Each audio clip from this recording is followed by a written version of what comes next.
இப்போ மழை காலம் ஸ்டார்ட் ஆயிடுச்சு. நம்ம எல்லாருமே சின்ன வயசில் வீட்டில் கேட்டிருக்க ஒரு வார்த்தை இருக்குது, மழையில் நனையாத காய்ச்சல் வந்துரும்ன்ட்டு.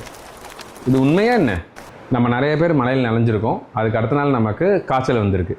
அப்படின்னா அந்த காய்ச்சல் வந்ததுக்கு மழை தான் காரணம்னு நினச்சிருப்பீங்க. ஆனால் சயின்ஸ் படி வேறு. நம்ம உடம்புல காய்ச்சல் வரணும் அப்படின்னா அதுக்கு காரணம் எதர் பாக்டீரியா ஆர் வைரஸ், இந்த மாதிரி சின்ன சின்ன இன்ஃபெக்ஷன்ஸ் தான்.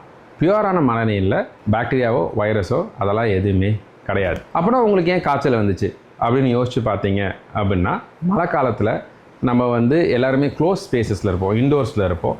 ஸோ கம்யூனிகபிள் டிசீசஸ் ஈஸியாக நமக்கு ஸ்ப்ரெட் ஆகிறதுக்கு சான்ஸ் இருக்குது. அதே மாதிரி நம்ம மழையில் நனைஞ்சிட்டு வந்தோன்னே வெட் க்ளோத்ஸ் போட்டிருக்கும் போது நம்ம பாடியோட இம்யூனிட்டி குறைய ஆரம்பிச்சிடும். நம்ம பாடி வில் ஃபீல் அன்கம்ஃபர்டபுள். இதெல்லாம் தான் reasons for getting fever during rainy season. So நீங்கள் மழையில் நல்லா ஜாலியாக என்ஜாய் பண்ணலாம், நனையலாம், பட் டேக் சர்டன் ப்ரிகாஷன்ஸ்.